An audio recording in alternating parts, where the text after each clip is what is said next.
Hello and welcome to World History Encyclopedia's podcast, where we put your questions to archaeologists, historians and curators, our experts on history. I'm Fiona Richards and I'm delighted to be here today talking to Professor Rebecca Denova. Rebecca is Emeritus Professor of Early Christianity in the Department of Religious Studies at the University of Pittsburgh. She teaches courses on the religions of ancient Greece and Rome and ancient Egypt too. Readers of WHE will know Rebecca from her articles there, but she's also written a number of books, contributed chapters to others, and is a frequent contributor of book reviews on the ancient world for the American Academy of Religion and the Society of Biblical Literature. Rebecca was also a recipient of the Students' Choice Awards in 2014 and 2015. So I have to ask also, first question, what made you choose this field of study? Was it something that you were always interested in, early Christianity? I was always interested in history. I always wanted to know, how did we get from A to B? Where did things start? I do semester-long courses as well on major topics, like I do a whole semester on the history of martyrdom in the Western religions. I just finished this semester. It's a very depressing course. And we didn't need any books. We used headlines on the history of evil in Western religions. Yeah, you have to sort of keep them laughing as you go through it, because there's a lot of evil out there. But I always tell my students, if I could do science or math, I would have been an archaeologist. But I can't. I never could do science or math. And so what happened was I was always interested in history. I was always interested in asking questions, never getting any answers. And I had a Protestant aunt that used to make me try to read the Bible. But I'd be in the back checking through the maps, saying, I'm going to find those 4 rivers in Eden someday, And what happened was I have a very, very supportive husband. And so on our own, we did our own archaeological dig trips all through the Middle East and just did stuff on our own. And then, like I said, when I was about 40, I discovered this kind of new discipline called religious studies. And that's when I decided to go for my doctorate in that. And in fact, I thought, I'm never, ever, ever going to work on the Gospels. I don't want to do theology. Well, religious studies doesn't really, it's not that we don't care if God exists. What we care about is why certain people in the ancient world thought he did, because that's the only evidence that we have. And I ended up doing a dissertation on Luke Acts. And again, I found my calling. I just love showing the connections between the ancient world and the modern world. For instance, when I was a kid, I used to ask people all the time, why did Jesus have to die? I mean, if God is God, couldn't he have a plan B? Did he have to suffer? And no one could give me an answer, and now I sort of know it has nothing to do with God. It has everything to do with the way the early Christians presented the story. And again, most world religions, most Hindus, Muslims, they learn all about their history. Christians learn formulas. In my class on the early church, I'll say, what's the Trinity? And they can immediately answer Father, Son, Holy Ghost. And I'll say, yeah, but what does it mean? What's the point? What's the background? And it's not their fault. They're not taught that. And then once we can go through it, and then there's always a better understanding. And then what you can judge as a modern person, how much of that is viable? How much of it still works? And that's why we can learn so much from ancient culture and the fact that the ancient world, culture, society there was never any separate category called religion. There wasn't even a word for religion. If you'd have to stop somebody and say, what customs do you live by? And they would say the customs of our ancestors. And that meant everything in everyday life. And we've only recently, this is like modern to me, the Renaissance and the Enlightenment, we've only began to question some of that. You cannot ever divorce this from society. And we think today we live in a modern secular world. We just have different words for it. Now we call it family values instead of religion. But the ideas are still embedded there. And that's why, and it's such a great journey of discovery for people to find out, why do we think these things? Where did this stuff come from? And that's the fun we have with it. And we do have fun. Yeah, no, it's fantastic. So when you went traveling around the Middle East, whereabouts did you go to? I've been to Israel 4 times. Italy 10 times. I can't wait to go back. I hope Italy opens up. And what happened was the University of Pittsburgh is very strange. It's a Research One university, but their history department starts with modern Europe. And the classics department only teaches like myth and literature. And so I thought, well, why don't we have any courses on ancient history? And so if a student wants ancient history, that's why they take mine. Okay. Sometimes I've had 500 students a year because, then it can count for, a gen ed. But the curiosity is there. Okay. So I traveled around all of these places on my own, and I decided to branch out. And that's how I ended up doing actually a textbook on Greek and Roman religion, even though I'm not trained in classics, but I had to learn. And that's when I decided to also offer a course. What happened was several years ago when the last time Tut was touring America, I thought, a Research One unit, somebody should be teaching something on Egypt. And so I created a course on the religions of ancient Egypt. So I've been to Egypt 4 times. I absolutely love it. And what I do in this course is we have a Carnegie, Natural Science Museum here. And they had some of the earliest relics, from Egypt, Andrew Carnegie. The thing is, it's not that very good at teaching visitors. And so what this course does on ancient Egypt is that they create virtual, brand new Egyptian exhibits for the museum. And that's so they have to go in then and learn all about the culture and, the whole background of Egypt. It is just fascinating. We have a lot of questions for you today. So some of them will take a whole semester to answer. That's okay. I was going to ask you, how much time have you got? You haven't got anything on the rest of the day, have you? You're here for us. So, okay, let's jump right in with one from Jonathan Chicken, who teaches history at the Webb School in Tennessee. And he writes, I sometimes teach Christianity as a syncretic religion, which blends Judaism and Hellenistic philosophies and mystery religion. What are your thoughts on that designation? Is it fair? Is it too dismissive of what is new or unique about early Christianity? Is there a different approach to understanding it which might be better? Okay, so that everyone can be on the same page. Syncretism, you have to love how academics always want to make up new words, okay, new jargon for the discipline. Syncretism simply means seen, together kind of thing. It's like synoptic, seen together. What it means is that culture societies layer ideas and concepts. Syncretism is one of the elements when we talk about Alexander when he conquered the Middle East. Alexander was proud of being a Greek. He brought Greek language, thinking, philosophy, religion, and everything else. But he was very smart. If you conquer a country and you don't want future rebellion, you don't diss their gods. You layer it, okay? And so as conqueror, he literally had the right to walk into a temple and totally destroy the local god. But instead, he sort of went in and said, took a look at the statue and said, oh, so you worship George. Well, hey, you know what?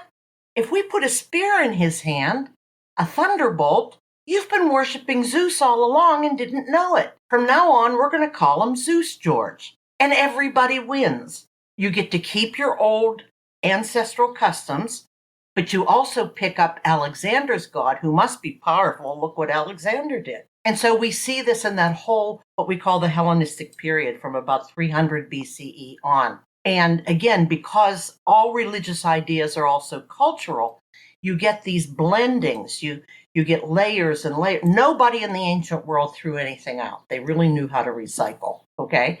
And so you begin to get these various layers of it. And then what you study is, how do the layers function and work? How does it still continue to work with that? And one of the reasons in my field we do this is because Christianity is going to absorb not only ancient Judaism, but Greco-Roman culture and Greco-Roman religions. They're going to borrow so much of those elements that go into this kind of layering. So what he's talking about is also there's an area of the study of ancient culture. It's not for the faint of heart. And it's because the one thing you have to remember is we only have like 5% represented. the educated people are the only ones writing. We have no idea what people were doing on the ground. Okay. So we have these writings, but they were all educated in schools of philosophy. And so you have to also take those elements into account. And so you get this nice kind of layer. So what he's doing is perfectly fine with that. Fantastic. I'm sure he'll be pleased to know that. Okay, now Katie asks, why is there such a discrepancy between the God of the Old Testament and the New Testament? Okay, here's the problem. Okay, and it's become almost a cultural Christian element. You hear the phrase, the God of the Old Testament is a God of wrath, the God of the New Testament is a God of love. That actually was coined by a second century church father who was actually a Gnostic Christian. He was eventually ruled a heretic. The way you approach this is it tells us nothing about God. Or as I often tell my students, how do you prove that? You can't. That's a faith, concept. It tells us a lot about the writers of these books. So when you see the God of Israel, smiting the Canaanite, people aren't aware. The God in the book of Joshua and Judges, God is the one who invented genocide against the Canaanites. But it's because these men, everybody in the ancient world wanted their God or gods to be warrior kings, to have all of this power, to rule over the others. And so they literally adopt those same ideas. So they are presenting the God they want at the time. And what you have to do is always look at the background and context of each biblical book. And it tells you a lot about what's going on, if they're under siege a lot, And so that's when the details begin to come out. Everything is, my favorite saying is, context is content. And so once you know the context, okay, and then when you get to the New Testament, keep in mind, the Jews have a God of love. They're all through the Jewish scriptures. God is always rescuing Israel and sending rains upon the land and all of that. They have that too. It's just that once you get into the polemics, when Christianity begins to separate from Judaism, there's a lot of what we call fake news articles out there, okay? And they're positioning themselves against all of the bad things that they no longer want to absorb. But again, each book then you have to look at the background of it. When did Christianity start diverging from Judaism? Easter Monday morning. No, officially. In fact, I'm right now in the middle of working on a new article for the encyclopedia, The Separation of Christianity from Judaism. It begins actually in the Gospels with the story of the Jewish trials against Jesus, which are historically a mess, by the way. But there was a reason Mark wrote it that way. And it's the second century church fathers. What's happening is that after the reign of Domitian, when Rome started persecuting Christians because they refused to participate in the imperial cults, that's when these church fathers start their writings. They're famously called adversus literature. They are literature against an adversary, and in this case, it's the Jews. What they're doing is writing to Roman emperors saying, why can't we have the same exemptions? Jews were exempted from state cults since the time of Julius Caesar. That's how he paid off his Jewish mercenaries in the East. And of all the people in the empire, the Jews were allowed to live with their ancestral customs. That's what you and I called religion. Christians wanted the same exemption. And so what they're going to argue is that we are, in fact, the true Jews. And that when Titus destroyed their temple in the year 70, that's because God was punishing the Jews. And we are now the new covenant. That's how they get the names Old Covenant and New Covenant. And so in all of their writings, they lay out what becomes later under Constantine Christian dogma. This is when they are not circumcised, they don't follow the same dietary laws, all of that. This went on for about 100 years. There were debates in all the communities. If you want to look at this, look at Paul's letters. I mean, he's constantly arguing about this stuff. But it was to get them that same exemption. And Rome also is very conservative. They hated new religions. And so that's when one of the writers goes in and goes all the way through the Jewish scriptures And because these guys were if you're educated in the ancient world, you're educated in the schools of philosophy. So they used allegory. And that's when the guy whose name was Justin Martyr, he went through the Jewish scriptures, and everywhere you saw God, he said, oh, here's what you don't understand. That was really a pre-existent form of Christ. We're not new. In other words, we're as old as Judaism. Okay? We're not a new religion. But God changed his mind. He punished them by allowing their temple to be destroyed, and we are now God's new chosen people. Unfortunately, all of that literature was saved. I mean, we could afford to lose some of it, but that's what everybody used throughout the Middle Ages up through to the Nazis. That was their proof against the sins of the Jews. But I'm doing an article on that now. Okay, well, we look forward to reading it when it's ready. Trying to keep it simple. Good luck with that. Okay, we have another question now from Brennan, who asks, we're back to religious synchronism again. If religious synchronism has been featured in many cultures, why have certain rulers, particularly Akhenaten or Constantine, expressed preference over one particular deity or pantheon? Wouldn't this alienate a majority of the citizens and sow discontent? Yes. Okay, first of all, Akhenaten is greatly misunderstood. He became famous under Freud. And the Victorians that first went into Egypt, they found this guy that was promoting the worship of one God, monotheism, and there are all kinds of theories. Maybe that's where Moses got the idea, kind of thing. Here's the problem, though. Akhenaten he took down the temples of Amun-Ra, the major dominant god at the time in the New Kingdom. As far as we know, he didn't touch anything else. So he's always promoted as this great monotheist. He didn't stop the religious festivals all over the country, and they had hundreds of them, okay? And as far as we know, he didn't. The theory has always been that the priesthood at Luxor, at Thebes, was more powerful or something. And we don't know if he changed anything on the Egyptian afterlife, because the only art he left was his family worshiping the Aten. Okay, all other tombs had, the Book of the Dead, everything all over the walls. So we don't really know how much he did, or if it angered the Egyptians or anything like that. There's just so much we still don't know. Everybody's just made this assumption because, for us, monotheism is good. That makes him a hero, kind of thing. When Constantine converted, and again, they just did the conversion of Constantine in the encyclopedia. He wasn't stupid. He's always been criticized because when he converted in 312, he didn't outlaw all of the rest of the religions. But he has this huge empire to run.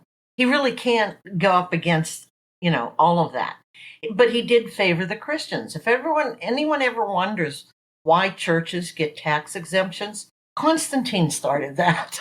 Okay, he gave the Christians tax breaks, and promoted them in different, offices of the magistrates. It's going to remain a debatable item. Okay, did he just see the winds of change coming? Also, when you talk about the Christianization, the Roman, the whole change of the Roman Empire from that time on, how much does the fact that he's the emperor, and if you have half a brain, you want to get ahead, you're going to go with the emperor. And don't forget, he's got the legions with him. So all of those different factors have to be centered into it. I hate this term, and we need a new word. Somebody out there create a new word. Paganism, okay? It did survive all over the place. Up through the late antiquity and into the Middle Ages, it still survives now. We've just made it, a derogatory kind of term, and we associate it with, sex, drinking, and Satan worship kind of thing. But he was able to fuse many of the elements together, but he has this whole empire to run. And there really wasn't that big a reaction. There's one emperor that followed him, but he only ruled for 3 years. He's called just Julian the Apostate, because he was Constantine's grandson, but he wanted to bring the empire back to the original, but he got shot by an arrow somewhere in Persia. But yeah, so he's the great apostate. But again, you have to consider all of those different cultural elements. And again, there are dozens and dozens of books. I reviewed one where economics studies on the Roman Empire and how much or how little Christianity, fused with that kind of thing. So there's always a lot of material out there, and we still can't really make hard decisions on it. Okay. But he certainly did not set out to anger the majority of his empire. He just, and again, did he see the writing on the wall? Did he think that it was going to be the next big thing? We're not really sure. His first concern was empire-wide unity. And that's when there was a famous book written called The Decline and Fall of the Catholic Church.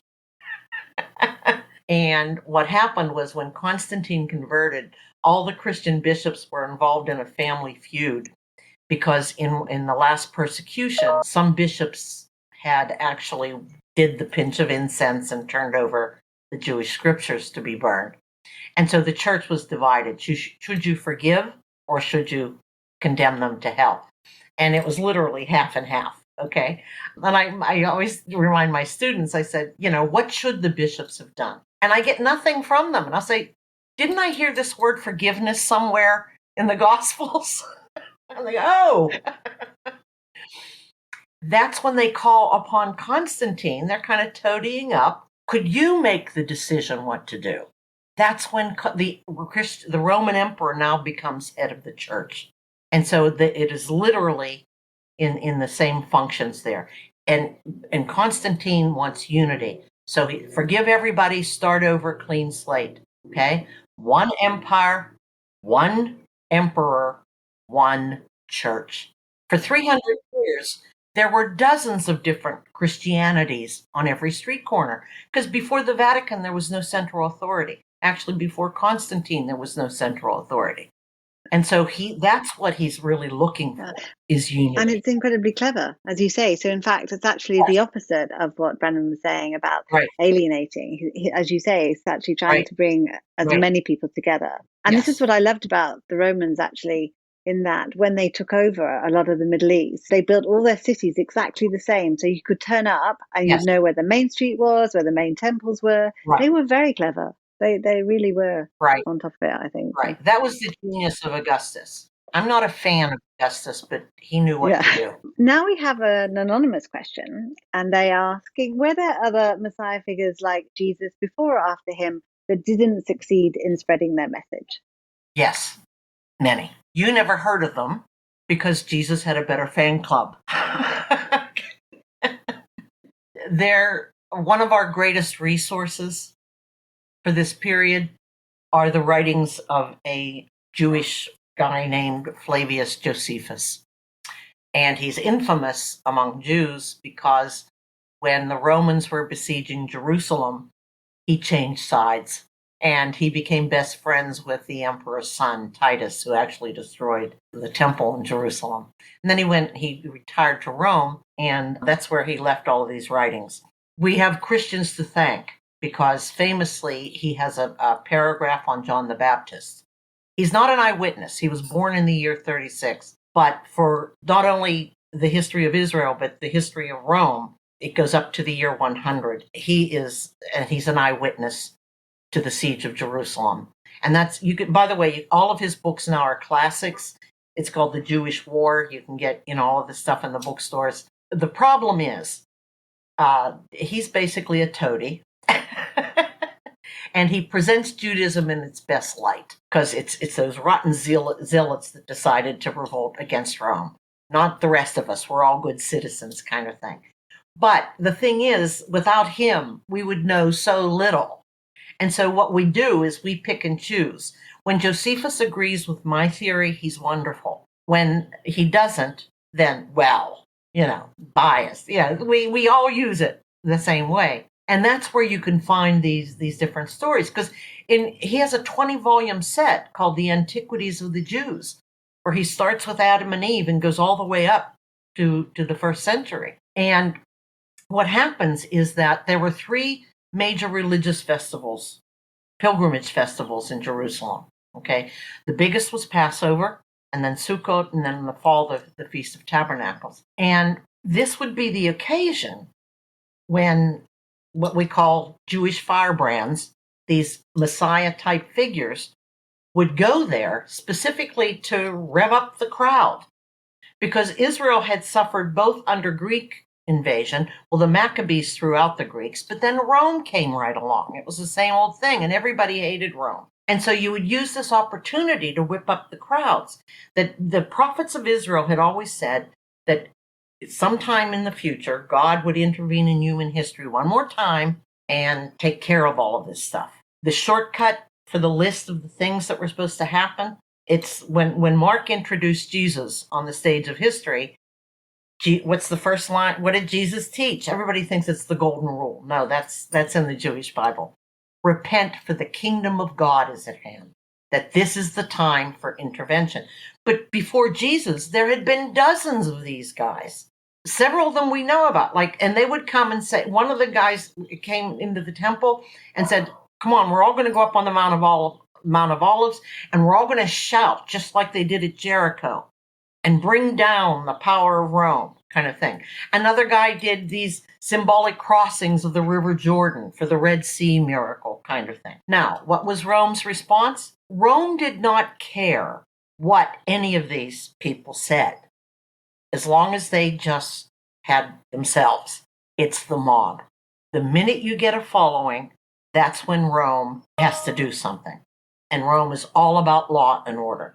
So Rome would send in a SWAT team, pick up the leader, as many followers, and execute them all. And in fact, and that's most likely what happened with Jesus. The crowd, if you believe Mark, that praised him for being the Messiah from the house of David as he came into the city, it's the crowd that probably got him killed. There is only one kingdom, and that's Rome. So that's why, but you've never heard of it. The Christians were just more successful, probably because what happened to the rest of them, when their followers died, nobody picked up, the article. And by the way, uniquely, none of their followers ever claimed that those guys had ever been risen from the dead. But this was the impetus, the story, the belief now. And so Christians took it out to the other cities, which the followers of these other guys never did. That's why they're lost. Now, famously in the 2nd century, 135, a Jewish leader by the name of Bar Kokhba. The Jews didn't learn the first time. They decided to rebel against Hadrian again. It's known as the Bar Kokhba Revolt, and that's when they really lost out. It was guerrilla warfare, just like the Maccabees. And now a famous rabbi, Rabbi Akiva, claimed that he was, in fact, the Messiah that God had raised up. But they lost big time. When I say big time, that's when all Jews were forbidden to ever live in Jerusalem. And I have this image in my head that as soon as Hadrian announced this, you find Christians at the gates of Jerusalem with their suitcases. Because literally, that's when Christians moved in and took over, quote, the holy sites. The earliest Christian community that got there were the Armenian Christians. And in fact, they have their own quarter in the old city of Jerusalem today because they claim pride of place. We got here first. And they have a school and a cathedral there and everything else. So that's when Christians began to take over. Okay, the Jews finally settled. That's when you begin what we call rabbinic Judaism. And it's like, okay, the temple's gone.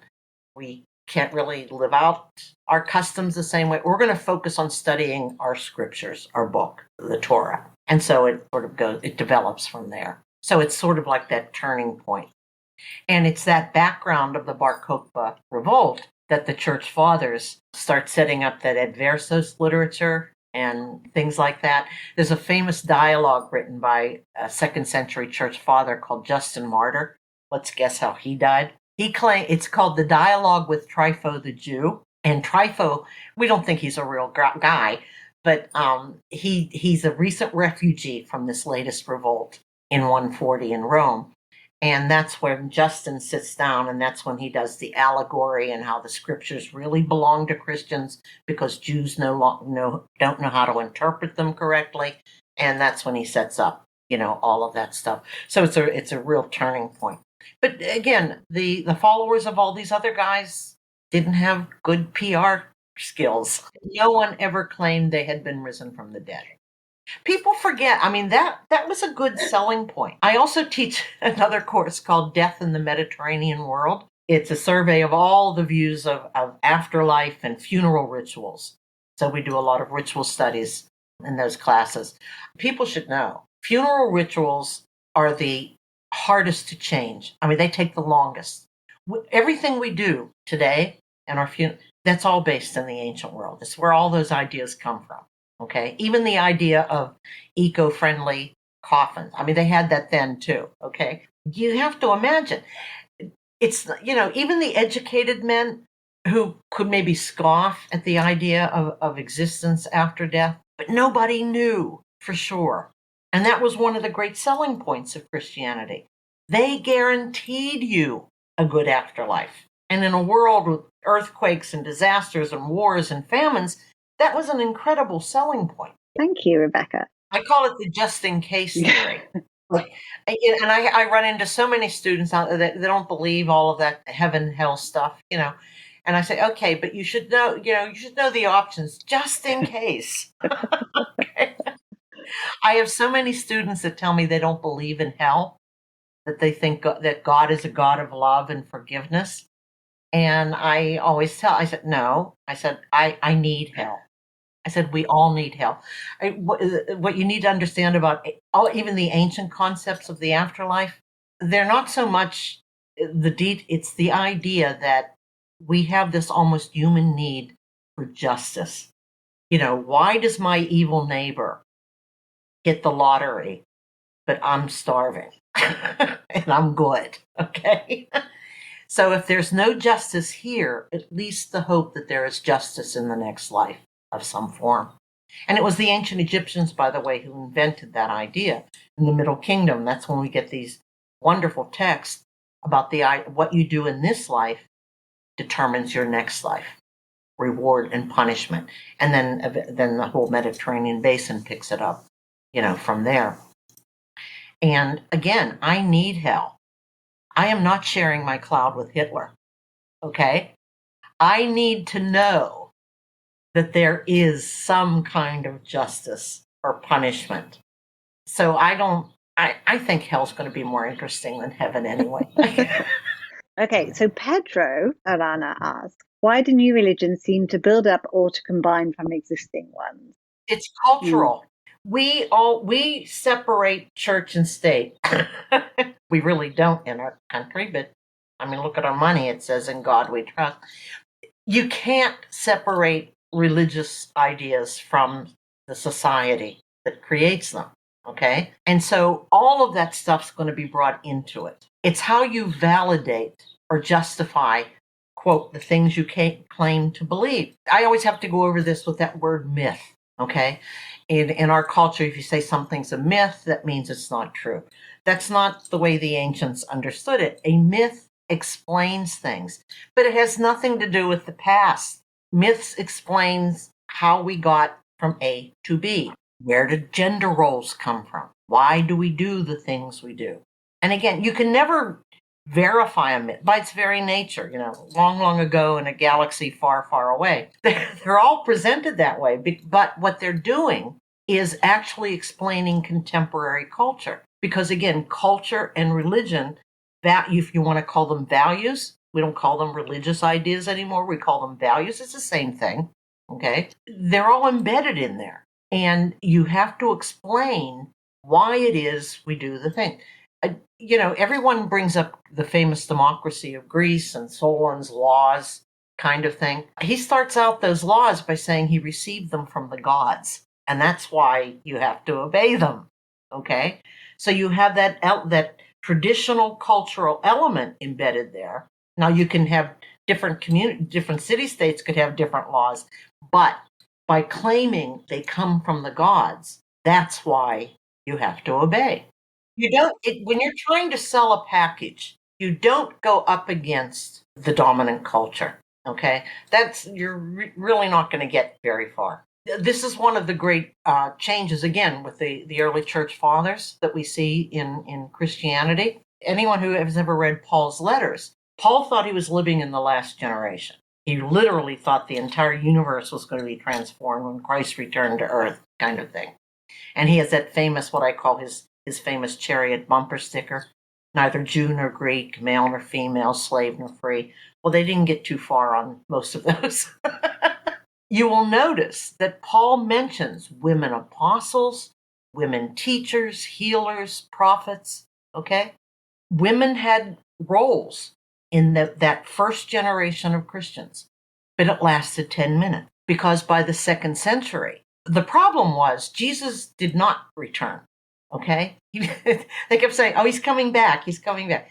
He did not return. And so by the time you get to the 2nd century, that's when they settle down and they're in for the long haul. Yes, eventually Jesus is going to come back. That's what Christians refer to as the second coming. And then everything the prophet said would happen, which didn't happen when he was here. Okay. But in the meantime, you are to live proleptically as if the kingdom were here. And that's the church. And that's when they set up hierarchy and rules for living to get us through until you get there. And that's when they're trying to convince Rome not to throw them to the lions. We're all good citizens. Just because we don't worship your God, but we're not lawbreakers, we're all great citizens, kind of thing. That's when they ultimately take on the dominant culture. We're just like you. And that's when the church fathers absorb what were dominant Greco-Roman ideas concerning women. That's when women lose all leadership roles unless they give up being, quote, a woman. Virgins, okay? No longer the traditional role of wife or mother. It's only when you stop being a woman, then you could have some standing, because then it's considered a sacrifice to devote yourself to God. And that's why there are no more women leaders by the year 150. It would be a hard sell if you went up against all of that. You've got eons of gender roles, and gender is socially constructed, okay? And they picked up all those bad ideas that women are seductive, and that's when poor Eve gets, okay? That's when you start getting the writings that Eve seduced Adam, because that's what women do. And they really, began to vilify her. One of the church fathers actually said, because of Eve, even the Son of God had to die. Yeah, it's it's a hard burden to bear, and we're still living with it. Okay, we are still living with it. Sorry, there's so many things I could say to that, but I won't. I'm just. That's a whole. Yeah, I'm gonna move on to that, because if we get into a gender thing, right? Okay. Slightly unusual question now from Ayabanus. He says, I have been searching for a famous character during the Christian era in Egypt that was suffering from any kind of disability. And despite his disability, he became famous or had an impact during this period. So do you know of anyone who would fit the bill for Aya? Not off the top of my head. And I'm sort of embarrassed to say that. For years, I shared my office with a professor who teaches orthodoxy and Orthodox Christianity and stuff. In my one course, I do cover the period known as the Desert Fathers. Most people aren't aware of this. Monasticism, monasteries, monks, and nuns actually began in Egypt. Everyone thinks it's Benedict in Europe, but he studied the places in Egypt. So did Augustine, by the way. Anthony of Egypt. And there's a very, very famous book written at the time. It was a hot bestseller called The Life of Anthony. Okay, it's sold off the racks, and it's about the formation of how the monasteries became developed. You need to understand that after Constantine, you couldn't be a martyr anymore. You couldn't die for your religion. So we now have living martyrs, and that's what the monastics become. And so you have Anthony went out and lived in the cave. He's fleeing from, actually not society, he's fleeing from church feuds. And he lives in a cave, and when people go out to see him, he's got scars because he's been wrestling with the devil. It's like the monks believe you tame the urges of the body, all of that kind of stuff. there could be people mentioned in there. But the best resource for this would be the Coptic Christian Church in Egypt is its own form of Christianity. And it actually begins in the first and second centuries. They claim that the writer of the Gospel of Mark actually came to Alexandria and founded Christianity there. And they've got incredible websites. They've got all kinds of teachings. But also in all of these writings known as the Desert Fathers, there may be individuals that overcame some of those kind of handicaps. But the biggest handicap that they're going to write about and teach about, the two biggest temptations for desert monks were sex and food. They would have dreams of... They really went into this, what we call asceticism, never indulging the needs of the body. You just basically live on a grain of rice and some water kind of thing. But the devil would come at night and torture that, So you see a lot of how to discipline the body and overcome that stuff. So there's going to be a lot of body literature in those writings. But you just have to start searching out, see how it goes. That's great. Thank you. Hopefully he can find somebody. You're welcome. So Charles Manuel would like to know how and why the Hebrew language was lost during the time of the Babylonian captivity. It wasn't really lost. For everybody else, the time of the captivity, after the Assyrians destroyed the northern kingdom in 722, and then 100 years later the Babylonians come along, destroyed the Assyrians, and then they destroyed Jerusalem and Solomon's temple. And they cart off the leadership, the priests, the educated, the aristocrats, and take them to their capital city of Babylon. That's why Babylon becomes a metaphor for the evil oppressor kind of thing. And they will be there until Cyrus the Great, the Persian, eventually conquers Babylon. And he's the one that lets them go back. And then they rebuild the temple, and that's known as the Second Temple. What we call the common language in that area was what we call Aram, and then later that's where we get the term Aramaic from. And Aramaic is actually written in Hebrew letters, but it's a different kind of dialect. But it was like the language of commerce, trade. It was sort of like a language that all these different cultures in these vast empires, could share. And so when they come back and rebuild Jerusalem, that's what they were used to using and speaking. Now, what's hard to pin down, and again, we have a lot of assumptions, but without a lot of evidence. We assume Hebrew was still being taught when people learn Torah, learn to study Moses. We assume it was still being used in the temple. It's difficult to verify, a lot of this. Keep in mind, the temple priests, we don't have any writings, okay? A couple priests, they're written in the two guys who led them back to rebuild, Ezra and Nehemiah, they each have their own books in the Bible, and they're, quote, they were former priests under Solomon's temple kind of thing. But very little of this writings of any of this stuff have survived. It's kind of shocking. When the temple was destroyed by Rome, there's only one set of writings that has survived from a Pharisee that we have, and it's Paul. A little bit skewed. The people who ran the temple were destroyed by Rome. They died in the fires. Essenes at Qumran were wiped out by the Roman legions. So in terms of what the average Jew knew in terms of Hebrew is very difficult to assess. We just need to find more scrolls and more writing. Now, yes, they used Hebrew at Qumran, but they also used Greek and Aramaic. Okay. The consensus is that Jesus living in the Galilee, because what happened after Assyria conquered the northern kingdom, they conquered the Galilee and they traded populations. So they're speaking Aramaic in the Galilee. How much Hebrew did Jesus know? There's no way, because we don't even know how much Aramaic he knew, because again, here's another shocker. Jesus never wrote anything down, and neither did his disciples. The four Gospels are not written by eyewitnesses. That's the hardest hurdle for people to get used to, okay? And they're writing in what we call street Greek or Koine Greek, which everybody used all over the Mediterranean basin. It's difficult. But there are a lot of books out there. Get ready to dive into philology and the study of languages and all of that kind of stuff as well. It's fascinating because you just don't know what's going to be found. Well, thank you very much for that, Rebecca. Actually, going back to the monasteries and thinking about food and sex, I was just thinking the other day, as you do, why do you think that the early church fathers were so pro-celibacy and chastity for the bishops and other church leaders? And why do you think that sex got such a bad name and it was only supposed to be used for procreation? Do you think that liberal sex would really have undermined the religion? You know what? I think I did one of the articles on this. Yeah, and look in the encyclopedia. I've been doing several because I need a break from my other stuff.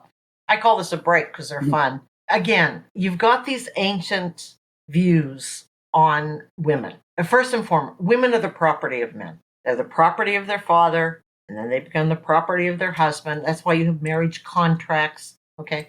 I remind people, everybody thinks adultery is premarital sex. No, adultery in the Bible is the violation of another man's property. Always think property law, with these kinds of things. And it's because they didn't have DNA tests, okay? You always had to keep the woman, sheltered because you had to be, sure of the bloodline. But at the same time, remember, we only have the upper quadrant here. If you are writing, you are educated, but you couldn't go to a college and major in something.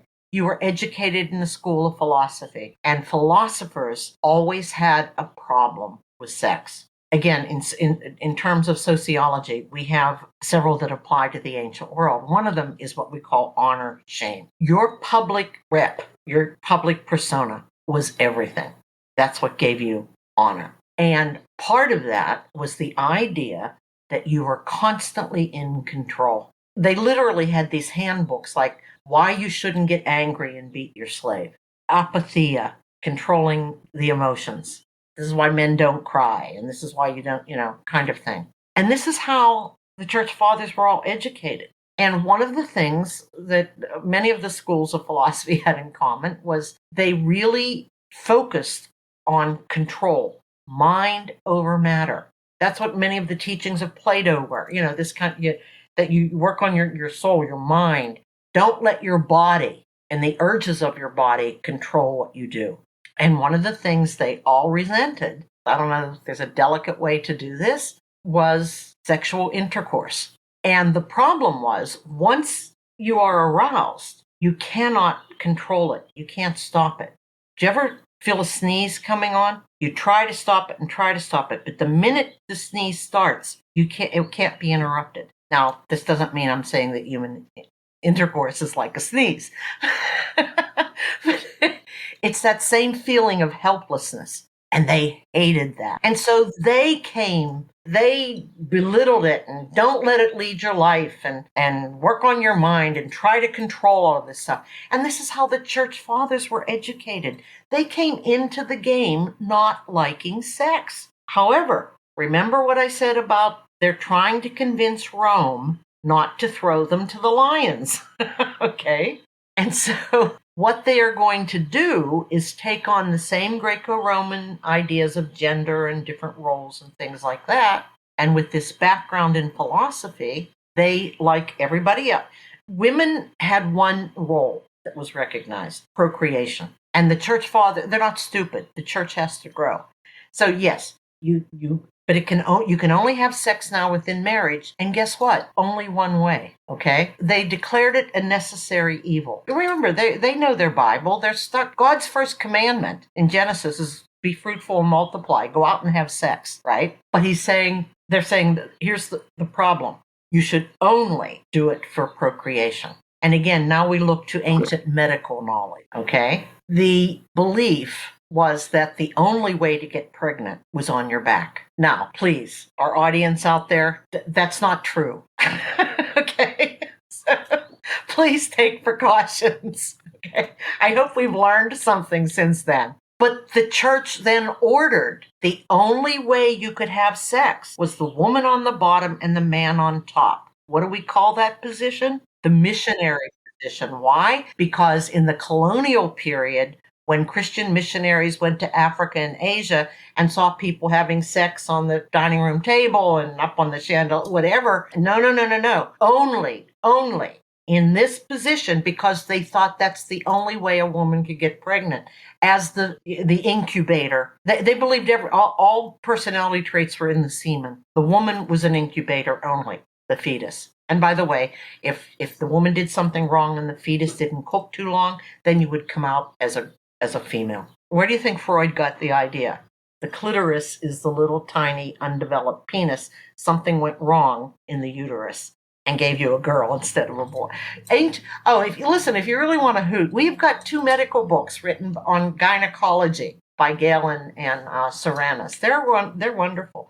Galen was the one that said that, and again, I have another favorite saying, there's nothing new under the sun. They knew about PMS then. They just didn't know what to call it. Galen said it's because once a month, the uterus gets vapors and starts moving through a woman's body and goes into her brain, and she gets hysterical. That's where the word hysteria comes from.